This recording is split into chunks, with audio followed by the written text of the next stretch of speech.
Hello everyone, नमस्कार दोस्तों। स्वागत है आप सभी का एक बार फिर से आशीष गौतम के साथ अड्डा 24/7 हमारे यूट्यूब प्लेटफॉर्म पे। और आज हम लोग डिस्कस करेंगे मेरे भाई 14 मार्च की मोस्ट इंपॉर्टेंट न्यूज़। आप लोगों से मेरी गुजारिश है कि वीडियो में आखिरी तक बने रहिएगा। ओके, इंपॉर्टेंट एमसीक्यूज हैं। एमसीक्यूज में हम लोग कल के एमसीक्यूज का भी रिवीजन करेंगे, और कल के अलावा मेरे भाई आज के भी काफ़ी कुछ, मैंने लगभग 8 एमसीक्यूज यहाँ ऐड करें, उनका डिस्कशन करने जा रहे हैं। ओके, और वो 8 एमसीक्यू इंपॉर्टेंट न्यूज़ रहने वाले हैं, तो लगभग 18 एमसीक्यूज रहेंगे और लगभग न्यूज़ भी रहेंगी मेरे भाई, जिनको कि हम लोग कवर करेंगे। ओके, तो अगेन मेरी आप लोगों से रिक्वेस्ट रहेगी, प्लीज वीडियो में आखिरी तक बने रहेगा। ओके, आप चाहे bank, SSC, state, PSC, railway, EPFO, किसी भी कॉम्पिटिटिव एग्जाम की तैयारी कर रहे हैं, उनके लिए सेशन खासा इंपॉर्टेंट है। फाइन, चलिए। आज का मोटिवेशनल कोट है मेरे दोस्त, you are only confined by the walls you build yourself. अच्छा, हमें कैसे पता होता है कि हम इस चीज के लिए बने और हम इस चीज के लिए नहीं बने हैं?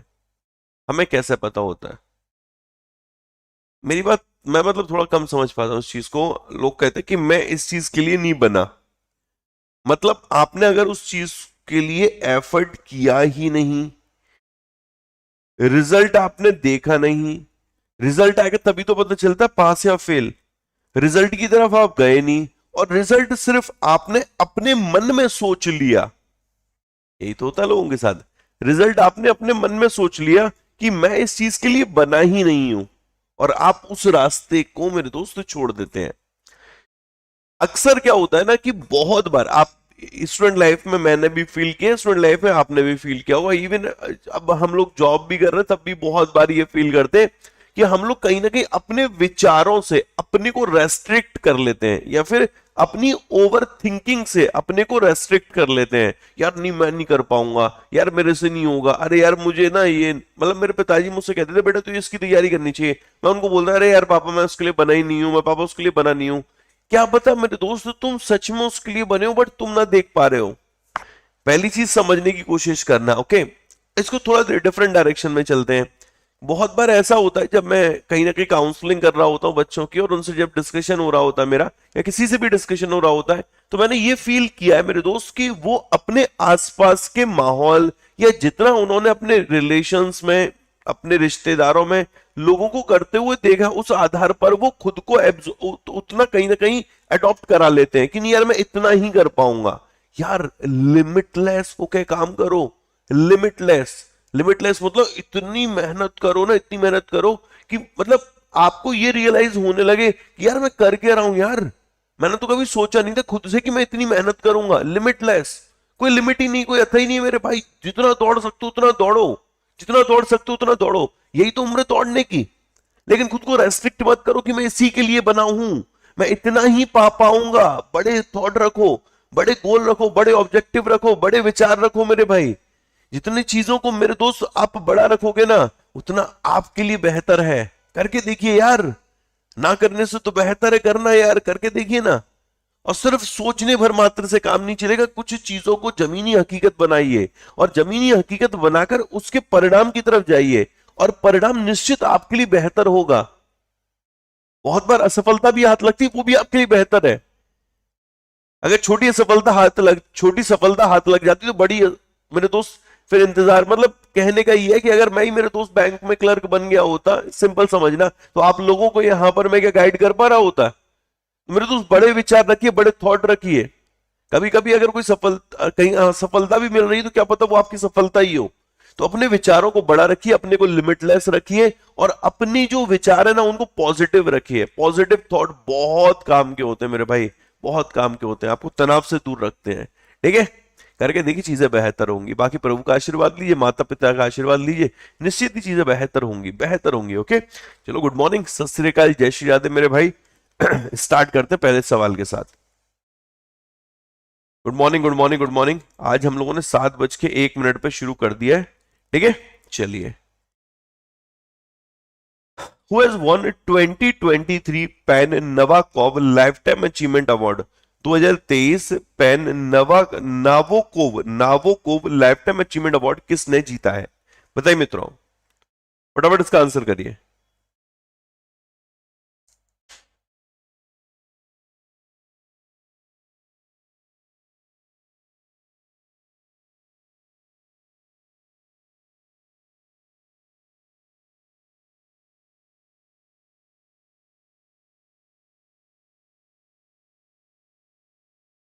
बहुत बढ़िया मेरे भाई। राइट आंसर बनता है यहां पर विनोद कुमार शुक्ला। ओके, जो ये विनोद कुमार शुक्ला है, इनके द्वारा जीता गया है ये pan America award for life time achievement in literature. Okay, after decade of composing acclaim novel, इनका एक नॉवल रहा था नौकर की कमीज, ठीक है, पोइट्री कलेक्शन रहा था सब कुछ होना बचा रहेगा, ठीक है। तो इन सब के लिए इनको लिटरेचर में जो इन्होंने योगदान दिया है साहित्य में, इसके लिए इनको लाइफ टाइम अचीवमेंट अवार्ड दिया गया है और वो है pan America award. Okay, pan America award. अब मेरे दोस्त आज जो मैं अवार्ड लिंक करूंगा ना, ये आपके रहने वाले पद्मा अवार्ड, निश्चित यहां से आपको एग्जाम में क्वेश्चन देखने को मिलेगा। ओके, सबसे पहले हम लोग बात करेंगे पद्म विभूषण अवार्ड की। कल भी हम लोगों ने एक सेशन किया था जिसमें हम लोगों ने ऑस्कर डिस्कस किए थे। ओके, कल ऑस्कर अवार्ड दिए गए थे। आज हम लोग पढ़ने जा रहे हैं मेरे दोस्त पद्म विभूषण अवार्ड। पद्म विभूषण अवार्ड इस वर्ष कुल मिलाकर 6 लोगों को दिया गया है। एक व्यक्ति का नाम है बालकृष्ण दोषी साहब। ओके, बालकृष्ण दोषी, ठीक है, ये आर्किटेक्चर से संबंधित है, इसको जरूर याद रखना। और इनको मरणोपरांत इस सम्मान से सम्मानित किया गया है। ओके, बालकृष्ण दोषी, बालकृष्ण दोषी। दूसरा नाम है बेटा जाकिर हुसैन। ओके, जाकिर हुसैन। जाकिर हुसैन को आर्ट के क्षेत्र में सम्मानित किया गया है। किसके क्षेत्र में मेरे भाई? आर्ट के क्षेत्र में। S M Krishna, S M Krishna, इनको पब्लिक अफेयर के क्षेत्र में सम्मानित किया गया मेरे भाई। पब्लिक अफेयर के क्षेत्र में एस एम कृष्णा को सम्मानित किया गया। Okay, Dilip Mahal novice. Okay, Dilip Mahal नविस, ठीक है, इनको मेडिसिन के क्षेत्र में सम्मानित किया गया है। Medicine, medicine. Okay, S Vardhan, S Vardhan या फिर Srinivas Vardhan, science and engineering के क्षेत्र में इनको पद्म विभूषण अवार्ड दिया गया। मैंने बोला टोटल मिलाकर 6 लोगों को दिया गया, तो 5 हो गए। एक है मुलायम सिंह यादव। ओके, मुलायम सिंह यादव, ठीक है, इनको पब्लिक अफेयर के क्षेत्र में मेरे भाई सम्मानित किया गया है। ठीक है, तो अपने लिए टोटल इस वर्ष 6 लोगों को पद्म विभूषण अवार्ड से सम्मानित किया गया। उसमें बालकृष्ण दोषी हो गए architecture, Zakir Hussain art, S M Krishna public affair, Dilip Mahalanabis medicine, S Vardhan science and engineering and Mulayam Singh Yadav public affair. Mulayam Singh Yadav public affair. Clear है? नेक्स्ट यार, in which city new initiative called beggar free city has been started? किस शहर में भिखारी मुक्त शहर नामक एक नई पहल शुरू की गई? भिखारी मुक्त शहर नामक एक नई पहल शुरू की गई। मित्रों बताइए किस शहर में इस पहल को शुरू किया गया है?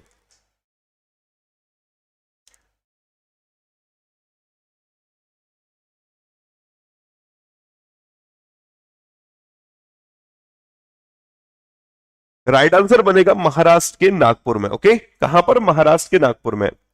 हम लोगों ने पढ़ा था कि पहली labour 20 L20 meeting under G20 ये कहां पर रही है? पंजाब में। ओके, पंजाब में।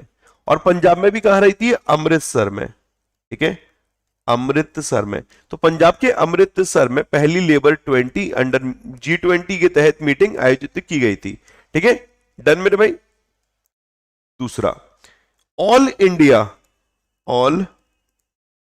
India women folk art conference. Okay, all India women folk art conference ये कहां पर ऑर्गेनाइज की गई थी? मुंबई, महाराष्ट्र। ठीक है, महाराष्ट्र के मुंबई में। तो मेरे भाई याद रखिएगा महाराष्ट्र के मुंबई में all India women folk art conference रही थी। और ओके, अखिल भारतीय महिला लोक ये all India women folk art conference. Okay, Bandhan bank ने अपना एक और करेंसी चेस्ट ओपन किया है। ओके, पटना में तो किया ही रखा है। कुछ लोगों को कंफ्यूजन है कि पटना है कि वेस्ट बंगाल का कोलकाता है। तो मेरे दोस्त वेस्ट बंगाल के कोलकाता में एक और ओपन किया गया है बंधन बैंक के द्वारा currency chest. Okay, Bandhan bank के द्वारा करेंसी चेस्ट। क्लियर है? 18th meeting of SCO chief justice of supreme court. तो संघाई कोऑपरेशन ऑर्गेनाइजेशन के जो देश हैं, ठीक है, उनके जो सुप्रीम कोर्ट के चीफ जस्टिस हैं, उनकी 18th मीटिंग रही थी। और ये मीटिंग रही थी आपकी न्यू दिल्ली में। ठीक है, नई दिल्ली में इस मीटिंग को मेरे मित्रों आयोजित किया गया था। ठीक है, वर्ल्ड फूड इंडिया 2023। ओके, इसका जो सेकंड एडिशन है, द्वितीय संस्करण है, ये भी आपका नई दिल्ली में रहा था। तो वर्ल्ड फूड इंडिया 2023 का second edition was held in new Delhi. Done मेरे दोस्त। तो जितने भी शहर न्यूज में आ रहे हैं, ओके, एटलीस्ट कोशिश करिए कि कोई भी अगर शहर आप पढ़ रहे हैं कम से कम 4 से 5 तो यार कनेक्ट करके चलिए। ओके, जैसे कि मध्य प्रदेश की बात करें, मध्य प्रदेश में अभी एक 53वां डिस्ट्रिक्ट बना है, 53rd डिस्ट्रिक्ट बना है। और ये कौन सा बना है सर? रेवा डिस्ट्रिक्ट है, रेवा डिस्ट्रिक्ट। इसकी एक तहसील है, ठीक है, उसको 53वां डिस्ट्रिक्ट बनाया गया है और तहसील का नाम है मऊगंज। ओके, मऊगंज, ठीक है मेरे भाई, क्या नाम है तहसील का? मऊगंज। क्लियर है भाइयों? डन। चलिए आगे बढ़ते हैं मेरे दोस्त। ये जो अभी एक इनिशिएटिव लिया गया था, बैगर फ्री सिटी बनाना है, भिखारी मुक्त शहर बनाना है, और उसके लिए यहां पर ये ज्वाइंट वेंचर जो रहा था ये नागपुर सिटी पुलिस का रहा था और साथ ही साथ नागपुर म्युनिसिपल कॉर्पोरेशन का रहा था। ठीक है, आगे बढ़ते हैं। Bengaluru first methanol run buses unveiled by whom? Bengaluru में पहली मेथनॉल से चलने वाली बसों का अनावरण किसके द्वारा किया गया? बताइए दोस्तों, किसके द्वारा इसका अनावरण किया गया है?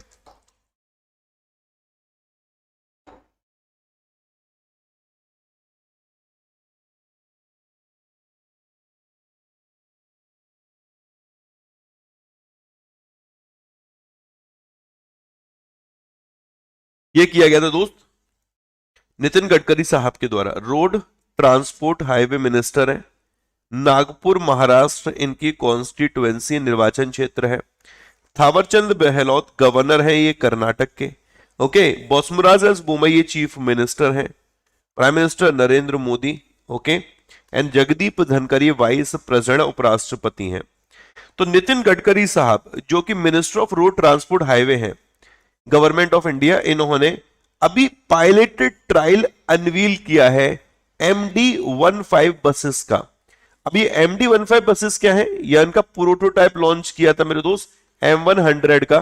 तो ये वो बसेस हैं जो कि मीथनॉल से चल रही हैं। ओके, जो ये बैंगलोर मेट्रोपॉलिटन ट्रांसपोर्ट कॉर्पोरेशन है BMTC, इसने नीति आयोग के साथ, इंडियन ऑयल कॉर्पोरेशन के साथ और अशोक लेलैंड के साथ मेरे दोस्त इस प्रोजेक्ट को लॉन्च किया है। तो सिंपल शब्दों में अगर बात करें तो ये जो BMTC है, Bangalore metropolitan transport corporation, okay, इसने NITI Aayog, Indian oil corporation और अशोक लेलैंड के साथ मिलकर एक प्रोजेक्ट लॉन्च किया है जिसके तहत क्या है, मीथनॉल बसेस को रन किया जाएगा। ओके, इसमें जो पायलट प्रोजेक्ट है नितिन गडकरी के द्वारा लॉन्च किया गया है MD-15 बसेस, या प्रोटोटाइप इन्होंने लॉन्च किया था M100 का। ठीक है, डन मेरे भाई।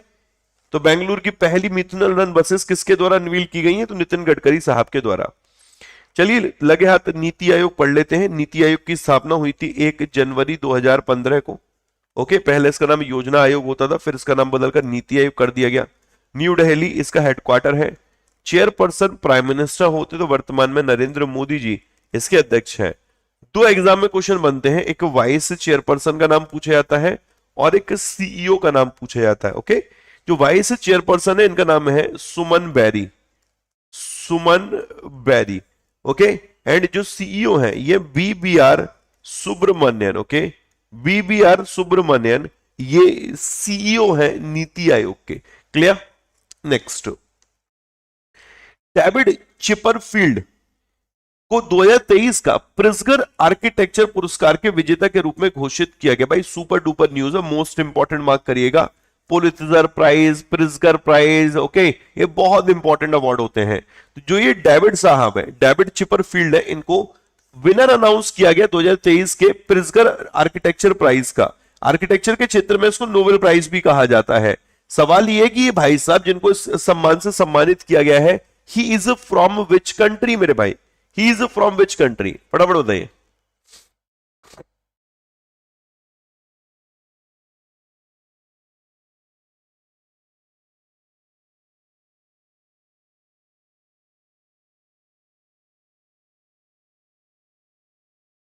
बहुत बढ़िया, कुछ लोग इसका आंसर दे पाएंगे।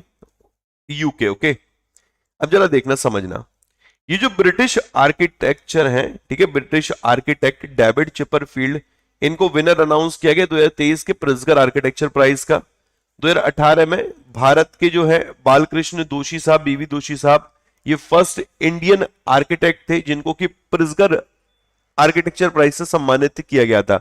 तो मैंने यहां पर इंडियन कॉन्टेक्स्ट में भी एक पॉइंट ऐड कर दिया है। ये जो प्रिज्गर आर्किटेक्चर प्राइज है, ये एक इंटरनेशनल आर्किटेक्चर अवार्ड है। हर वर्ष जो लिविंग आर्किटेक्ट होते हैं उनको सम्मानित किया जाता है। 1979 में जे प्रिज्गर है और उनकी वाइफ है किंडी, ओके, इनके द्वारा इसको फाउंड किया गया था। इस अवार्ड को फंड करने का काम है प्रिज्गर फैमिली का और स्पॉन्सर करने का नाम है हयात फाउंडेशन का। तो एग्जाम में अगर क्वेश्चन आता है कि इसको स्पॉन्सर कौन करता है, तो हयात फाउंडेशन, फंड कौन करता है, प्रिज्गर फैमिली। कब इसे फाउंड किया गया था, 1979 में। किसके द्वारा फाउंड किया गया था, जे प्रिज्गर और उनकी पत्नी के द्वारा। इसको अक्सर नोबेल प्राइज कहा जाता है आर्किटेक्चर के क्षेत्र में। 1 लाख US$ इसमें प्राइज मनी दी जाती है और 1987 से के बाद से इसमें एक ब्रॉन्ज मेडल भी दिया जाता है, ओके, एक सर्टिफिकेट के साथ साथ। तो ये सारे पॉइंट आपके लिए इंपॉर्टेंट बनेंगे, हिंदी में भी पढ़ सकते हैं कि इसकी स्थापना 1979 में हुई थी, 1979 में हुई थी। जे प्रिज्गर और उनकी पत्नी सिंडी द्वारा की गई थी। यह पुरस्कार प्रिज्गर परिवार द्वारा वित्त पोषित है, जबकि हयात फाउंडेशन द्वारा प्रायोजित है। इसे अक्सर वास्तुकला का नोबेल पुरस्कार कहा जाता है। प्राप्तकर्ताओं को 1 लाख US$, एक प्रशस्ति पत्र और 1987 से एक कांस्य पदक मिलता है। प्रिज्गर आर्किटेक्चर पुरस्कार एक अंतरराष्ट्रीय वास्तुकला पुरस्कार है जो कि एक जीवित वास्तुकार का सम्मान करने के लिए सालाना प्रस्तुत किया जाता है। डन है मेरे भाई, समझ में आ गया, क्लियर है? चलिए आगे बढ़ते मेरे दोस्त। अब जैसे कुछ एक देश आप लोग यहां पर कनेक्ट कर सकते हो, जैसे इंटरनेशनल एक मतलब अवार्ड है, वैसे तो मैंने ऑप्शन में देश रखे हैं, आप रख सकते हो। कोलंबिया है, इसने अभी ओपन की है military service to women, okay, महिलाओं के लिए अभी किस देश के द्वारा मिलिट्री सर्विस ओपन की गई आफ्टर 25 इयर्स, तो इट इज कोलंबिया। नेपाल के नए प्रेसिडेंट बनाए गए हैं, इनका नाम क्या है बेटा, रामचंद्र पौडेल, ओके, रामचंद्र पौडेल है, इनको नेपाल का नया राष्ट्रपति चुना गया है, ओके, क्लियर। इसके अलावा अभी मेरे दोस्त कतर के भी नए प्राइम मिनिस्टर बनाए गए, आई होप आप लोगों को याद होगा, याद है तो प्लीज मुझे कमेंट सेक्शन में लिख के बताइए कतर के न्यू प्राइम मिनिस्टर का नाम क्या है, ठीक है। जी जिनपिंग चाइना के राष्ट्रपति हैं, ठीक है, और इनको तीसरा टर्म मिला है, थर्ड टर्म मिला है as a president, okay, third term as a president, clear है भाइयों, डन। वियतनाम ने भी अपना नया राष्ट्रपति चुना है, एक व्यक्ति को, उनका नाम है वो वैन थोंग, ओके, वो वैन थोंग, इनको नया राष्ट्रपति चुना गया है वियतनाम का, वो वैन थोंग। एक नाइजीरिया के भी अभी चुने गए थे, नाइजीरिया के न्यू प्रेसिडेंट है नाइजीरिया के जो चुने गए थे, इनका नाम है बोला तिनुबू, ओके, बोला तिनुबू, ये नाइजीरिया के राष्ट्रपति चुने गए, ठीक है भाइयों, डन। जितने भी देश न्यूज में रहे हैं कोशिश करो मेरे दोस्त उनसे रिलेट करके पढ़ते चलो। ऑस्ट्रेलियन यूनिवर्सिटी है, ये गिफ्ट IFSC में अपना कैंपस ओपन करेगा, ओके, उस यूनिवर्सिटी का नाम क्या है जो कैंपस ओपन करेगा, इसका नाम है Deccan university, okay, Deccan university gift IFSC में, ओके, गिफ्ट सिटी में अपना एक कैंपस ओपन करेगा, ओके, अपना कैंपस ओपन करेगा, डन मेरे दोस्त। चलिए आगे बढ़ते हैं, next. Which company has rebranded itself as a बंधन म्यूचुअल फंड, किस कंपनी ने खुद को बंधन म्यूचुअल फंड के रूप में पुनः ब्रांडेड किया है, ओके, तो दोस्त ये है IDFC म्यूचुअल फंड, इसका नाम अब क्या हो चुका है, बंधन म्यूचुअल फंड हो चुका है। ये जो कंपनी है ये अर्लियर IDFC ग्रुप का पार्ट थी, बट अब जो बंधन फाइनेंशियल होल्डिंग लेड कंसोर्टियम है, इसके द्वारा अप्रैल 2022 में इसको एक्वायर कर लिया गया है, ओके, और इस डील को सेबी के द्वारा, सेबी यानी security exchange board of India के द्वारा अप्रूव भी कर दिया गया है, क्लियर है, आई होप यार न्यूज भी क्लियर होगी। थोड़ा सेबी के बारे में पढ़ लेते हैं, SEBI security exchange board of India, ये जो सेबी है ये कैपिटल मार्केट का रेगुलेटर होता है, यानी पूंजी बाजार का नियामक है। सेबी की स्थापना हुई थी 1988 में, लेकिन ये 1992 में स्टैच्यूटरी बॉडी बना था, जब एक्ट पास किया गया था, ठीक है, सेबी एक्ट, तब मेरे दोस्तों स्टैच्यूटरी बॉडी का इसको स्टेटस दिया गया था 1992 में, 1992 में, क्लियर। अभी वर्तमान में जो इसकी चेयरमैन है, ओके, चेयरपर्सन है, इनका नाम है माधवीपुरी बुच, माधवीपुरी बुच। ओके, और जो हेडक्वार्टर है वो आपका मुंबई महाराष्ट्र है। ठीक है, तो हेडक्वार्टर मुंबई महाराष्ट्र हो गया, चेयरपर्सन का नाम हो गया माधवीपुरी बुच हो गया, लेडी है। ओके, और ये कैपिटल मार्केट का रेगुलेटर है, 1988 में बना था, बट स्टैच्यूटरी बॉडी बना था 1992 में, 1992 में। ओके, नेक्स्ट, इंडियन आर्मी की चेतक कॉर्प्स है, इसने अभी एक एक्सरसाइज कंडक्ट की है जो भी रियर एरिया सिक्योरिटी होती है उसको मजबूत करने के लिए। Okay, what is the name of the exercise? Exercise का नेम क्या है? अच्छी न्यूज है मेरे दोस्त, what is the name of exercise, बताइए मेरे भाई।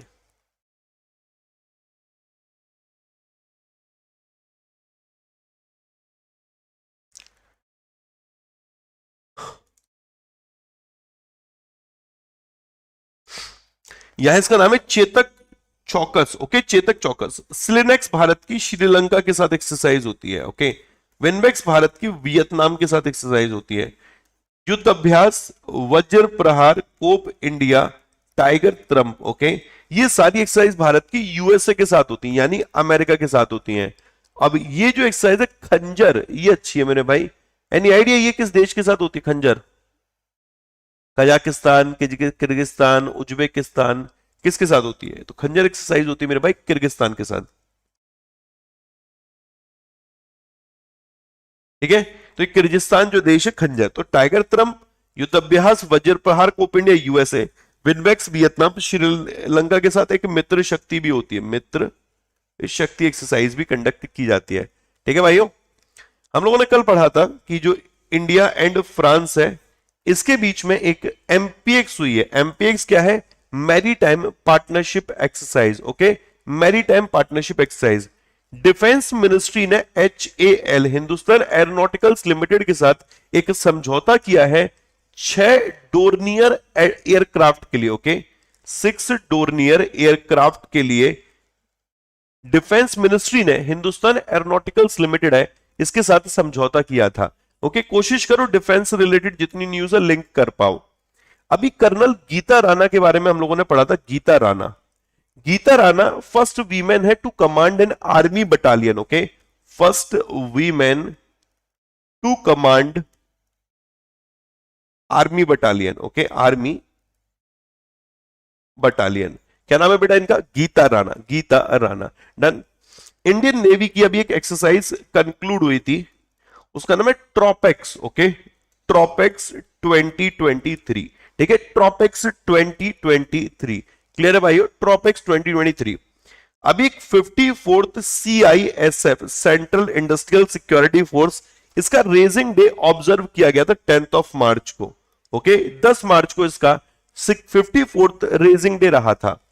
इंडिया एंड फ्रांस के बीच में भी एक एक्सरसाइज रही थी, इसका नाम है फ्रिंजेक्स। ओके, क्या नाम है? फ्रिंजेक्स। ये भारत और फ्रांस के बीच में एक ज्वाइंट मिलिट्री एक्सरसाइज है। Okay, joint military exercise.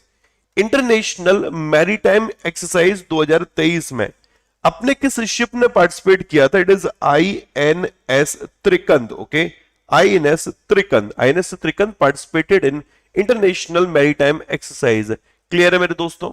Okay, अभी एक एक्सरसाइज भारत की जापान के साथ रही थी। ओके, इसका नाम है सिन्यू मैत्री। ओके, सिन्यू मैत्री एक्सरसाइज। वैसे जापान के साथ और भी होती हैं, सिन्यू मैत्री, धर्म गार्जियन, वीर गार्जियन, सहयोग, काइजन, जिमैक्स, लेकिन अभी जो एक्सरसाइज होती है वो सिन्यू मैत्री एक्सरसाइज हुई थी जापान एयर फोर्स के साथ। क्लियर है भाइयों?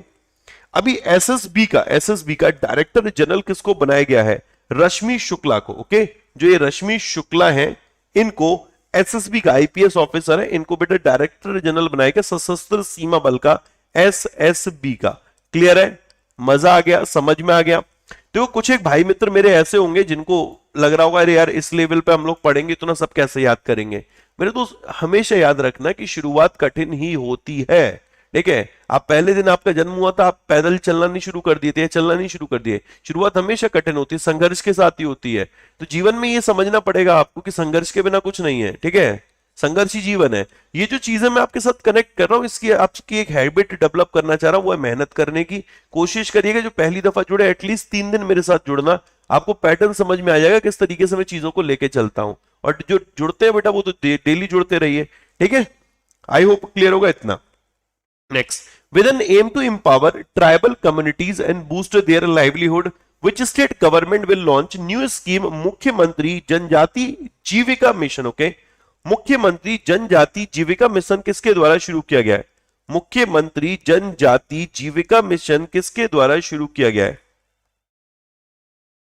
किस स्टेट गवर्नमेंट के द्वारा?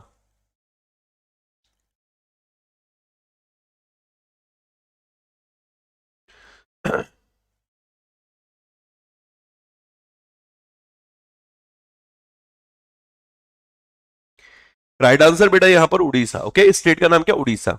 अब जरा ध्यान से देखना, महाराष्ट्र स्टेट एक 4th वीमेन पॉलिसी लेकर आ रहा है। ठीक है, 4th वीमेन पॉलिसी कौन सा स्टेट लेकर आ रहा है? महाराष्ट्र राज्य। ठीक है, महाराष्ट्र मेरे दोस्त। अभी हम लोगों ने एक फेस्टिवल देखा था,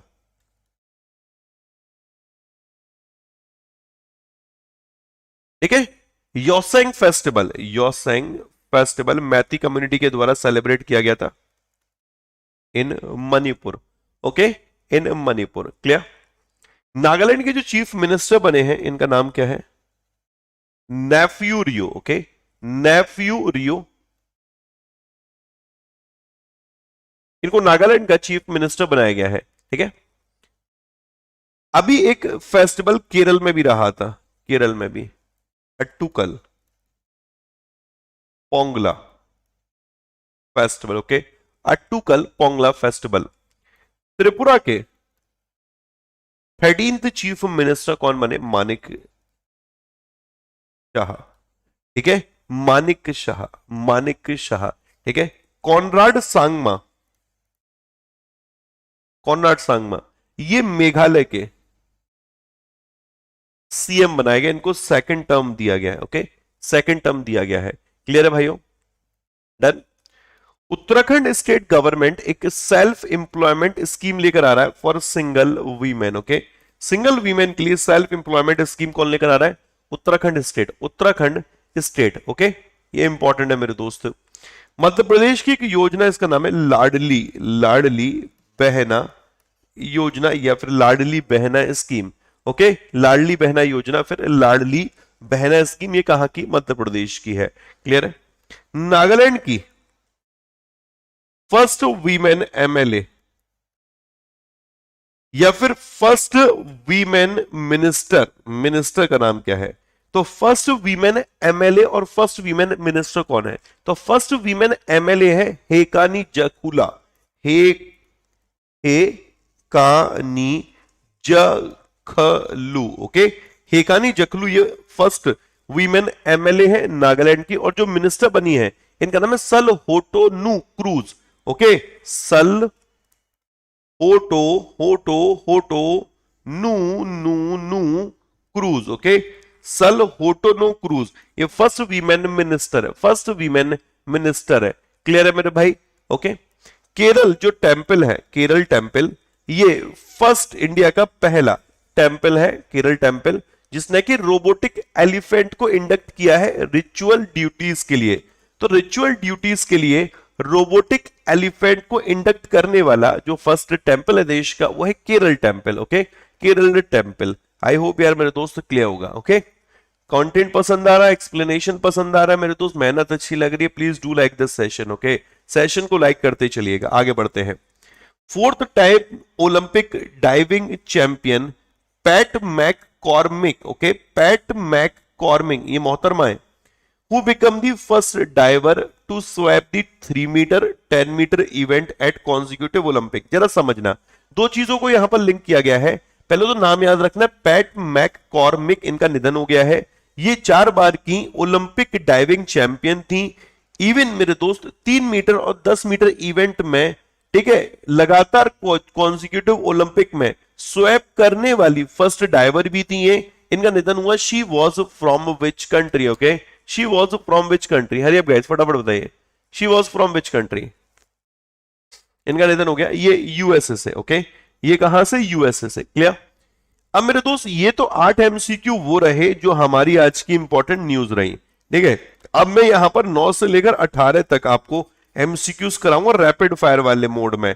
ओके, आपको आंसर फटाफट फटाफट उसका देना है, उसके बाद बढ़ेंगे हम लोग इंपॉर्टेंट न्यूज की तरफ। ओके, चलिए आगे बढ़ते हैं। Which Indian Navy ship participated in maritime partnership exercise with French Navy in Arabian Sea? किस भारतीय नौसेना के जहाज ने अरब सागर में फ्रांसीसी नौसेना के साथ समुद्री साझेदारी अभ्यास में भाग लिया है? तो मित्रों ये INS Sahyadri. Okay, it is INS Sahyadri. Clear है? आईएनएस सह्याद्री। नेक्स्ट या A parliamentary delegation from India is attended the 146th Assembly of Inter-Parliamentary Union in Manama, Bahrain. Manama Bahrain में अंतर संसदीय संघ की 146वीं सभा में भारत का संसदीय प्रतिनिधि मंडल शामिल हुआ। इसका नेतृत्व किसके द्वारा किया गया था? It was led by whom? It was led by whom? It was led by Om Birla. Okay, Om Birla. अब ये गिरधर अरामने कौन है? Defence secretary. Vinay Mohan Kwatra foreign secretary. Sanjay Malhotra and Ajay Seth, any idea ये कौन से सेक्रेटरी है मेरे भाई? अजय सेठ आपके economic affair secretary and Sanjay Malhotra revenue secretary. ठीक है, defence secretary Girdhar Aramane, finance foreign secretary Vinay Mohan Kwatra, revenue secretary Sanjay Malhotra and economic affair secretary Ajay Seth. TV Somanathan ये फाइनेंस सेक्रेटरी है। ओके, ये फाइनेंस सेक्रेटरी एक्सपेंडिचर सेक्रेटरी दोनों है टीवी सोमनाथन। कैबिनेट सेक्रेटरी है राजीव गौबा। ठीक है, होम सेक्रेटरी है अजय कुमार भल्ला। अजय कुमार भल्ला ये होम सेक्रेटरी हैं। जीपी सामंत, ओके, ये आपके चीफ स्टैटिस्टिशियन ऑफ इंडिया भी हैं, प्रमुख सांख्यिकीविद। और जो मॉस्पी मंत्रालय होता है उसमें ये सचिव है। तो जो मॉस्पी मंत्रालय में सेक्रेटरी होता है वो चीफ स्टैटिस्टिशियन ऑफ इंडिया होता है, मुख्य सांख्यिकीविद, जो कि जीपी सामंत है। चीफ इकोनॉमिक एडवाइजर का नाम है V Anantha Nageswaran. Okay, chief economic adviser V Anantha Nageswaran. Clear? Next या Supreme Court forms committee to oversee transfer import of wild animal in India. Who is the head of this committee? Supreme Court ने भारत में जंगली जानवरों के स्थानांतरण और आयात की देखरेख के लिए समिति गठित की। इस समिति के अध्यक्ष कौन है? इस समिति के अध्यक्ष है मेरे दोस्त दीपक वर्मा। ओके, क्लियर है भाइयों? Done? Okay, next. The board of Tech Mahindra appointed Mohit Joshi as the managing director and CEO of company. He will take over from whom? Tech Mahindra के बोर्ड ने मोहित जोशी को कंपनी का प्रबंध निदेशक और मुख्य कार्यकारी अधिकारी नियुक्त किया है। वह किससे पदभार ग्रहण करेंगे? वह किससे पदभार ग्रहण करेंगे? तो ये दोस्त ये करेंगे सीपी गुरनानी से।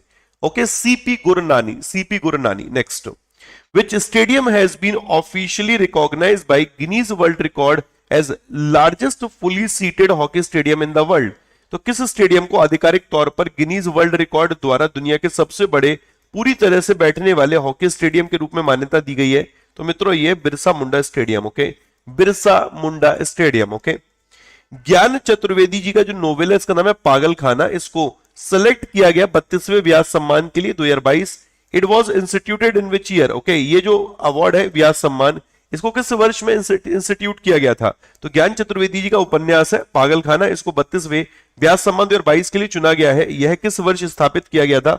मित्रों 1991 में। ओके, 1991 में के बिरला फाउंडेशन के द्वारा इसको इंस्टीट्यूट किया गया था।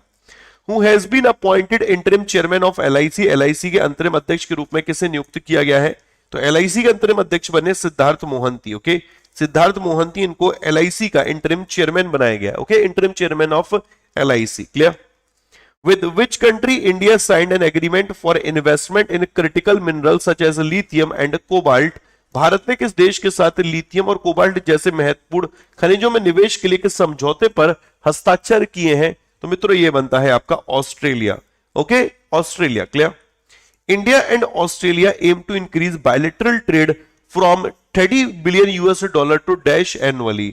मतलब भारत और ऑस्ट्रेलिया का लक्ष्य है कि द्विपक्षीय व्यापार को मौजूदा 30 बिलियन डॉलर से बढ़ाकर इतना करना है सालाना। अब वो कितना करना है सालाना, उसका आंसर करिए भी दोस्तों। कितना सालाना करने का लक्ष्य रखा गया है?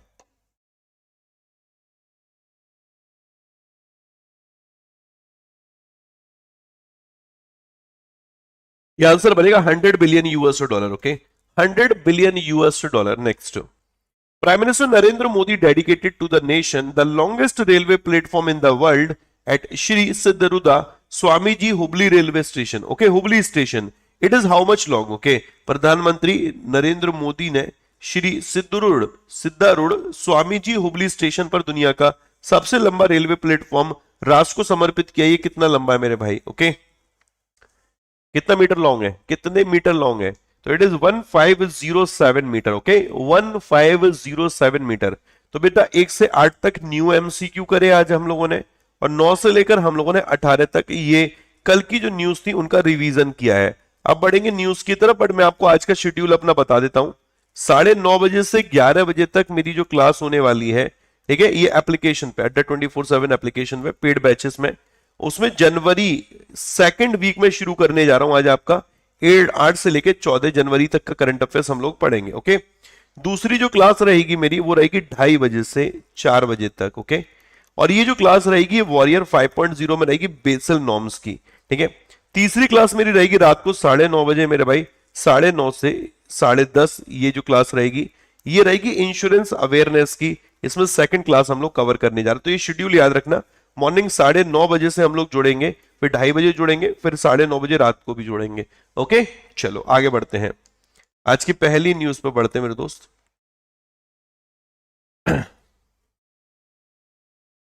वैसे तो हम लोग न्यूज पढ़ ही रहे हैं काफी देर से, बस ये जो है ना ऑस्कर मेरे दोस्त, इसने कल दिल जीत लिया।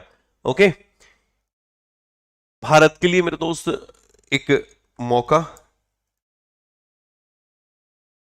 गर्व की बात मेरे दोस्त। इंडियन फिल्म RRR ने इतिहास रच दिया है। जो नाटू नाटू है इसको बेस्ट ओरिजिनल सॉन्ग का अवार्ड दिया गया। अलग अलग कैटेगरी होती है और उसमें बेस्ट ओरिजिनल सॉन्ग कैटेगरी में मेरे भाई किस अवार्ड को रखा गया? नाटू नाटू को। ठीक है, नाटू नाटू को। अब जरा समझना, ये जो 95th अकेडमी अवार्ड रहे थे या फिर ऑस्कर अवार्ड रहे थे, इसकी जो सेरेमनी रही थी वो यूएसए के लॉस एंजल्स में रही थी। ओके, यूएसए के लॉस एंजल्स में। और बेस्ट ओरिजिनल सॉन्ग कैटेगरी में किसको सम्मानित किया गया? नाटू नाटू को। अब यार ये नाटू नाटू से संबंधित जो पॉइंट है काफी सारे हैं। सॉन्ग को लिखा किसने, सॉन्ग को गाया किसने, म्यूजिक कंपोजर कौन है, मूवी के डायरेक्टर कौन है, हीरो कौन है, ये सारे नाम इंपॉर्टेंट बनेंगे। तो सिंगर्स जो है नाटू नाटू के, जो सिंगर्स है नाटू नाटू के, उनका नाम है राहुल सिप्लीगुंज एंड काला भैरव। ओके, ये नाम दोनों आपको याद रखने हैं। ये जो सॉन्ग है ये एम कीरावनी के द्वारा कंपोज किया गया था, जबकि जो लिरिक्स थी मेरे दोस्त वो लिखी गई थी चंद्र बोस के द्वारा। चंद्र बोस। इस फिल्म को डायरेक्ट किया था SS राजामौली ने। ओके, SS राजामौली इसके डायरेक्टर है। तो ये तीनों लाइन तो सुपर इंपॉर्टेंट है मेरे भाई। SS राजामौली डायरेक्टर हो गए, सॉन्ग को कंपोज किया है MM कीरावनी ने, lyrics of the song is written by Chandra Bose, singer जो है नाटू नाटू के बेटे ने या नाचो नाचो के वो है राहुल और काला। ओके, राहुल और काला। 2008 का जो सॉन्ग था जय हो, जो कि AR रहमान के द्वारा कंपोज किया गया था, गुलजार साहब के द्वारा लिखा गया था, ये फर्स्ट हिंदी सॉन्ग था जिसको अकेडमी अवार्ड दिया गया था बेस्ट ओरिजिनल सॉन्ग और ओरिजिनल सॉन्ग कैटेगरी में। ओके, तो best original score and original song category में फर्स्ट इंडियन सॉन्ग जिसको सम्मानित किया गया था अकेडमी अवार्ड से वो रहा था जय हो। ओके, जय हो। Another Indian entry in academy award, एक और था एलिफेंट बिस्पर। एलिफेंट बिस्पर ने भी ऑस्कर जीता है, बट वो जीता था best documentary short film category में। Okay, best documentary short film category में। ये जो एलिफेंट बिस्पर है ये फर्स्ट इंडियन फिल्म है जिसको ऑस्कर मिला है इस कैटेगरी में, और थर्ड है जिसको नॉमिनेट किया गया था। इससे पहले the house that Anand built, इसको भी नॉमिनेट किया जा चुका है, और एन एनकाउंटर विद फेसेस इसको भी नॉमिनेट किया जा चुका है। बट एलिफेंट बिस्पर है जिसको, जो कि फर्स्ट इंडियन फिल्म बनी है जो कि इस कैटेगरी में ऑस्कर अवार्ड जिसको मिला था। ओके, ये जो फिल्म है एलिफेंट बिस्पर, इसके डायरेक्ट किया था कार्तिकी गोंसाल्विस के द्वारा। ओके, कार्तिकी गोंसाल्विस। एंड दोस्त इसको प्रोड्यूस किया था गुनीत मोंगा। गुनीत मोंगा के द्वारा इसको प्रोड्यूस किया गया था। तो ये पूरा का पूरा आपका रहा मेरे दोस्त ऑस्कर। ओके, अच्छा एक काम और आप कर सकते हो, मैंने ऑस्कर के ऊपर एक वीडियो लिया है, ऑस्कर 2023 बाय आशीष गौतम, सर्च करिएगा। ठीक है, ये कंप्लीट वीडियो मिलेगा, मुश्किल से 10 मिनट का वीडियो होगा। इसमें मैंने और भी जो अवार्डीज है उनके नाम भी यहां पर शेयर किए थे आप लोगों के साथ, तो कोशिश करना अगर पॉसिबल है मेरे दोस्त तो एक बार जरूर देख लेना। ठीक है, एनी आइडिया बेटा मेल में किसको मिला है, फीमेल के इसको मिला है, यू के लीडिंग रोल में किसको मिला है, male leading role, female leading role में?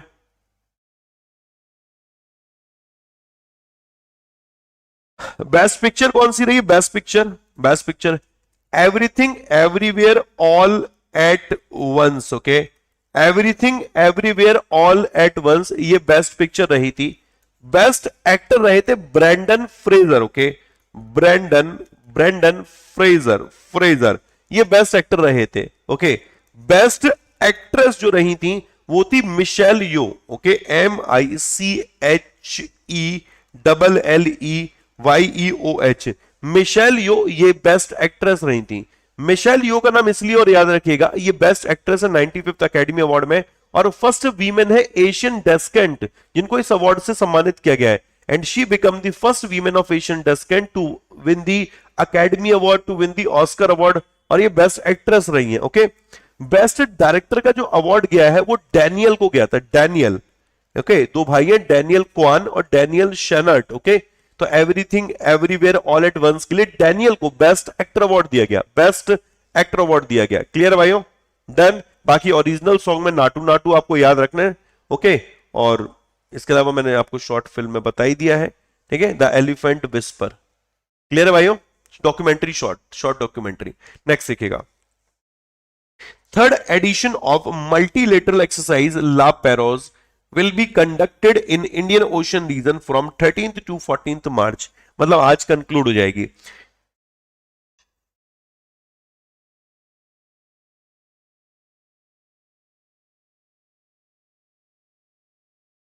ध्यान से देखिएगा, ये मल्टीलेटरल एक्सरसाइज है, ऐसा नहीं ये सिर्फ इंडिया और फ्रांस के बीच में, और भी देश इसमें पार्टिसिपेट करेंगे।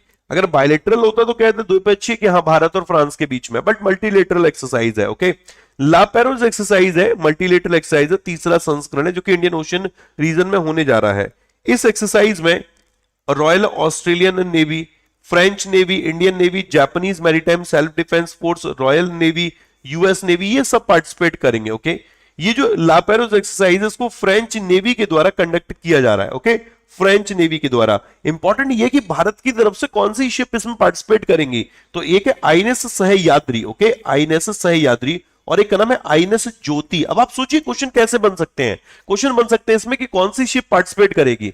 ओके, और ये क्वेश्चन आया है, इस तरीके का क्वेश्चन आया मेरे भाई, कौन सी शिप पार्टिसिपेट कर रही है, तो आईएनएस सहयात्री हो गया, आईएनएस ज्योति हो गया। ओके, फ्रेंच नेवी के द्वारा इसको लीड किया जा रहा है। Japan, Bharat, France, Australia, UK, US, इन देशों की नेवी पार्टिसिपेट कर रही हैं। अब मेरे दोस्त इन देशों के साथ भारत की और कौन कौन सी एक्सरसाइज होती, लगे हाथ लिंक कर लीजिए। ठीक है, जापान के साथ कौन कौन सी एक्सरसाइज, सिन्यू मैत्री, धर्म गार्जियन, वीर गार्जियन, सहयोग काइजन, जिमैक्स एक्सरसाइज। ठीक है, जापान के साथ हो गई।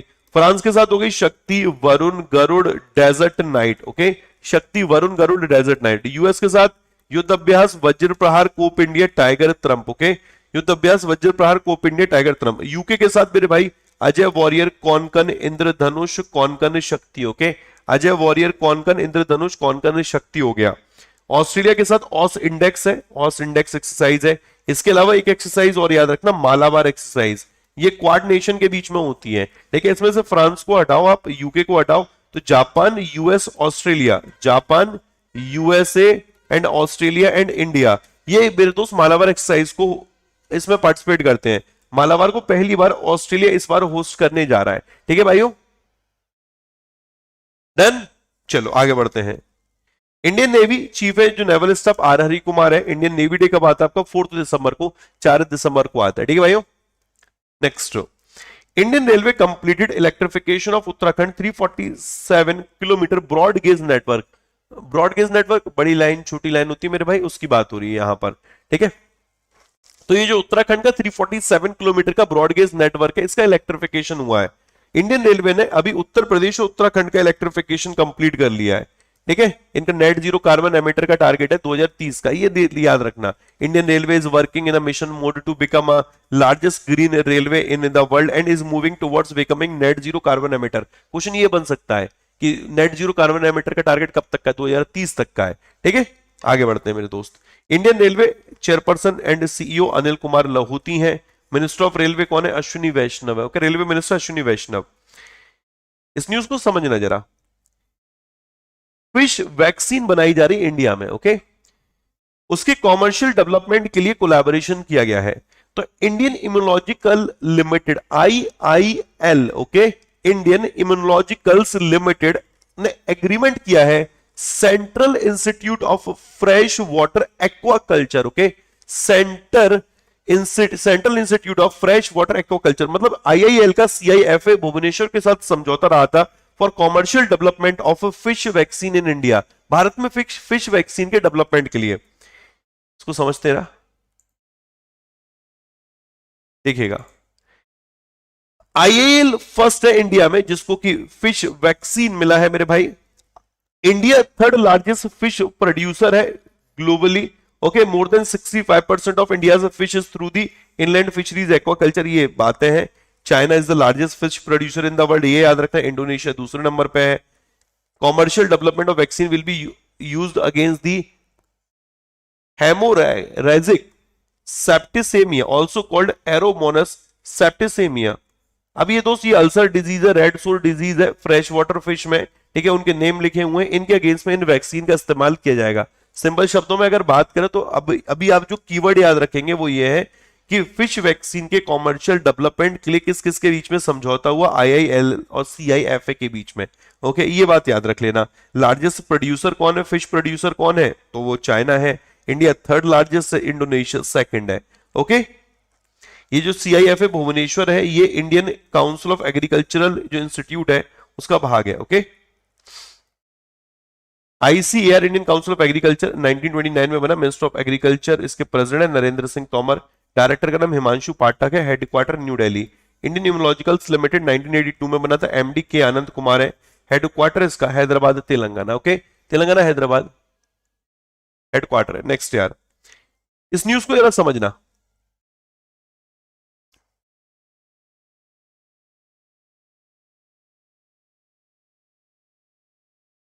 रिटेल इन्फ्लेशन की बात हो रही है, यानी कि महंगाई की बात हो रही है।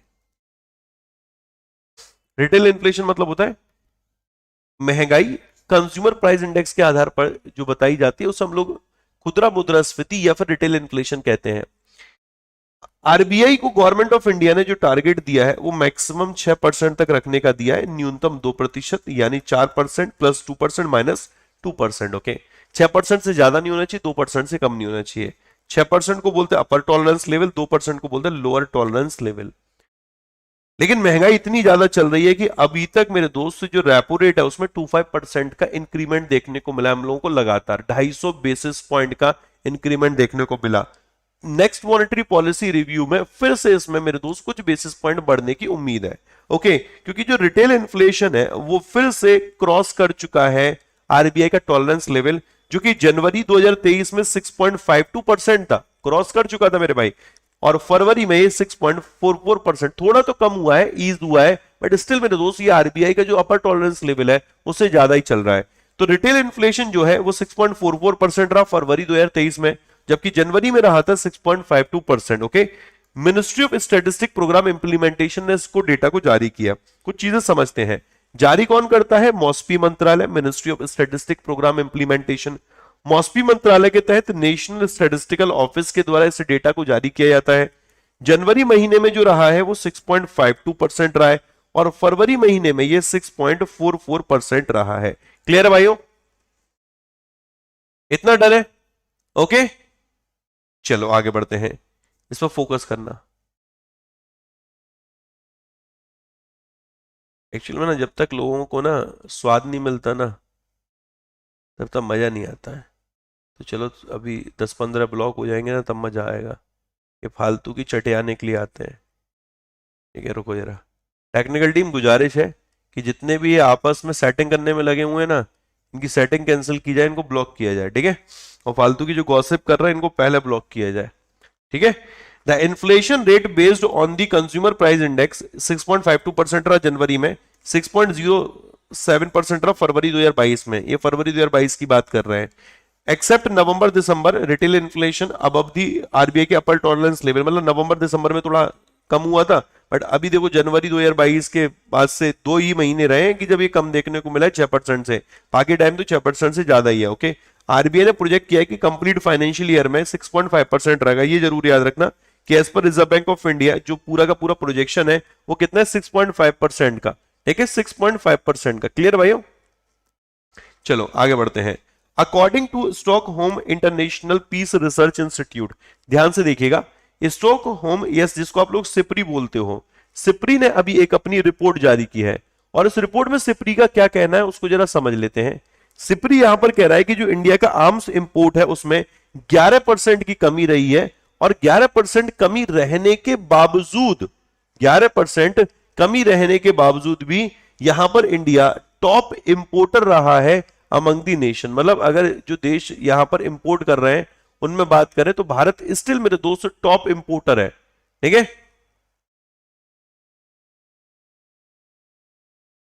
इस न्यूज को जरा समझ लेते हैं, अच्छी न्यूज है वाली। France replaced USA.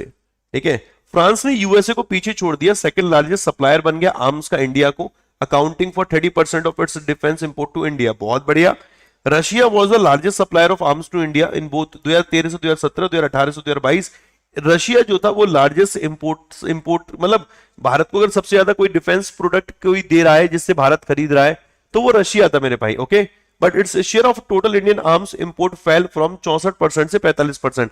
यार इसीलिए आ गया ये, थोड़ा उनके बीच में अभी गुस्सा गुस्सी चल रही है, लड़ाई वड़ाई चल रही है यूक्रेन रशिया के बीच में। तो ऐसे में है क्या कि रशिया पहले 64% तक इंडियन आर्म्स को इंपोर्ट करता था, अब मात्र 45% ही उसका हिस्सा रह गया है। इंडिया का जो डिफेंस इंपोर्ट है इसमें भी मेरे दोस्त गिरावट देखने को मिली 11% की 2013, 17, 2018, 22 के बीच में। Okay, India is followed by Saudi Arab, Qatar, Australia, China in arms import. ये लाइन याद रखना, इंडिया के बाद फिर अगर जो आर्म्स इंपोर्ट करा उसमें फिर सऊदी अरब है, कतर है, ऑस्ट्रेलिया है और चाइना है। क्लियर है? ठीक है, डन मेरे भाई। इंडिया आर्म्स इंपोर्ट 2018 से 2022 शेयर्स देख सकते हैं कितना कितना है। रशिया 45%, फ्रांस 28%, मतलब सबसे ज्यादा भारत रशिया से खरीद रहा है, फिर फ्रांस से खरीद रहा है। ठीक है, भारत ने राफेल खरीदे थे फ्रांस से।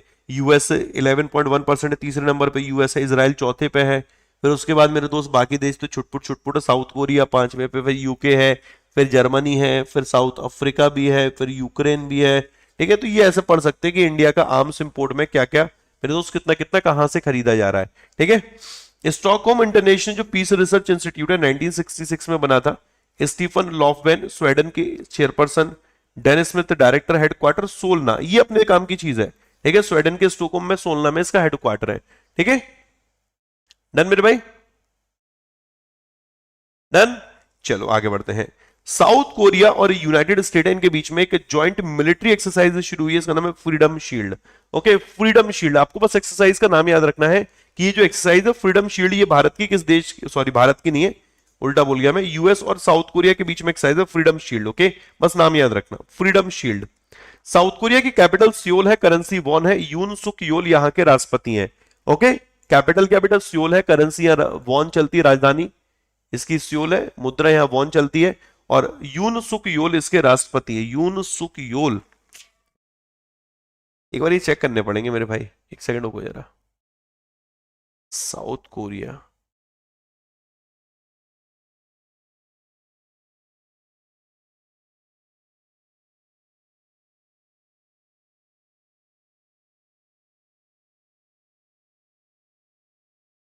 ओके फिर दोबारा से चुन लिए गए। Okay fine. और यूएसए की कैपिटल है मेरे भाई वॉशिंगटन डीसी। ठीक है, एंड करेंसी डॉलर। जो बाइडन यहाँ के राष्ट्रपति हैं। डन। मिनिस्ट्री ऑफ डिफेंस ने अभी हिंदुस्तान शिपयार्ड लिमिटेड के साथ एक समझौता किया है। ये समझौता क्यों किया गया है? For normal refit of Sindhu Kriti kilo class diesel electric submarine. एक सबमरीन है, ये kilo class diesel electric submarine है, इसको रिफिट किया जा रहा है फिर से जाकर इसको यूज में लाने के लिए। ओके, और इसका नाम क्या है मेरे भाई? इसका नाम है सिंधु कीर्ति। सिंधु कीर्ति। ओके, इसके लिए हिंदुस्तान शिपयार्ड लिमिटेड और मिनिस्ट्री ऑफ डिफेंस के बीच में समझौता रहा। हिंदुस्तान शिपयार्ड लिमिटेड और मिनिस्ट्री ऑफ डिफेंस के बीच में समझौता रहा। सबमरीन को लगभग 934 करोड़ रुपए की लागत से मेरे भाई रिफिट किया जाएगा। इसको इंडियन नेवी के, मतलब ये Sindhukirti one of the oldest submarine है जिसको इंडियन नेवी ऑपरेट कर रहा है। इस सबमरीन को मेरे दोस्त सोवियत यूनियन से 1990 में खरीदा गया था। जब ये कंप्लीट हो जाएगा इसका रिफिट, तो ये फिर से मेरे दोस्त इसको इंडियन नेवी की सबमरीन फ्लीट में शामिल कर दिया जाएगा। नाम याद रखो किसका किसके साथ कोलैबोरेशन हुआ, कितना खर्चा आने वाला, ये इंपॉर्टेंट बनेगा। ओके, हिंदुस्तान शिपयार्ड लिमिटेड 1941 में बना था, हेडक्वार्टर विशाखापट्टनम आंध्र प्रदेश। हेडक्वार्टर जरूर याद रखना मेरे भाई। ठीक है, चलो आगे बढ़ते हैं। भारत वेब 3 एसोसिएशन ने दिलीप चिनॉय है इनको अपना पहला चेयरमैन नियुक्त किया है। भारत वेब 3 एसोसिएशन ने दिलीप चिनॉय को अपना पहला अध्यक्ष नियुक्त किया। वन लाइनर है, रट्टा मारो आगे बढ़ो। तो ये रहा ओवरऑल सेशन। कैसा लगा मेरे दोस्त कमेंट करके जरूर बताइएगा। बाकी मैंने आप लोगों के साथ अपना शेड्यूल शेयर कर दिया है। आज जो जो मेरी क्लास होने वाली है उनके बारे में फिर से एक बार बता देता हूं। ये जो मेरा मंथली करंट अफेयर्स है इसमें सेकंड वीक है, जैसे ही सेकंड वीक कंप्लीट होगा उसकी पीडीएफ में आपको दे दूंगा मेरे दोस्त। सेकंड वीक की जो क्लास होगी सुबह 9:30 बजे, अभी हम लोग 8 बज रहा है, 9:30 पे हम लोग मुलाकात करेंगे यहाँ पर, इसका सेकंड वीक जनवरी का पढ़ेंगे। ओके, वॉरियर 1.0 ये 17-18 मार्च के आसपास बैच शुरू होगा फाइनेंशियल अवेयरनेस का। अभी वॉरियर 5 चल रहा है, आज इसमें बेसिल नॉर्म्स होने वाला है दोपहर में 2:30 बजे। ओके, इंश्योरेंस अवेयरनेस की क्लास मेरे दोस्त होने वाली है रात को 9:30 बजे। ठीक है, ये सब पेड बैचेस हैं और ये वॉरियर प्रो का पार्ट है। आपको 1496 पे करना है, 12 मंथ आपको वैलिडिटी मिलेगी, Y168 कोड लगाना है। और ये बैचेस मेरे दोस्त 6 बैचेस आपके इस बैच का पार्ट है। ओके, फिर आप financial awareness, static GK, current affair सबके लिए एक जगह आपको मिलेगी वॉरियर प्रो। ये सारे बैचेस आपके महापैक का भी पार्ट है, आप किसी भी महापैक में एडमिशन ले सकते हो, उसके लिए कोड है Y168। बाकी अगर कोई बुक चाहिए, प्रिंटेड बुक, ई बुक या फिर मॉक मेरे दोस्त, उसके लिए कोड है Y168S कोड। ठीक है भाइयों, देखो डेली बेसिस पे मैं आप लोगों के लिए कंटेंट के साथ में दोस्त अलग अलग चीजें कर ही रहा हूं। मैं कोशिश यही कर रहा हूं कि न्यूज मैक्सिमम कवर हो, इजी वे में कवर हो, और रिवीजन हमारा मेरे दोस्त कंटिन्यू चलता रहे। तो आप लोगों से मेरी रिक्वेस्ट रहेगी कि जितने भी बच्चे रिकॉर्डेड सेशन देखते हैं प्लीज लाइव जुड़ना शुरू करिए। नंबर्स कम है हमारे, 2500-2600 है, इसको मेरे को फिर से 5000 ले जाना है। ठीक है, तो कोशिश करिए मेरे दोस्त, जितना शेयर कर सकते हैं और लाइव जुड़ सकते हैं प्लीज जुड़ना शुरू करिएगा। ठीक है, इट इज माई रिक्वेस्ट। अगर नहीं जुड़ पा रहे वो एक अलग बात है, बहुत सभी की लाइफ में अलग अलग चैलेंजेस है, बट फिर भी मेरे दोस्त अगर पॉसिबल है, उठ सकते हो, जग सकते हो। ठीक है,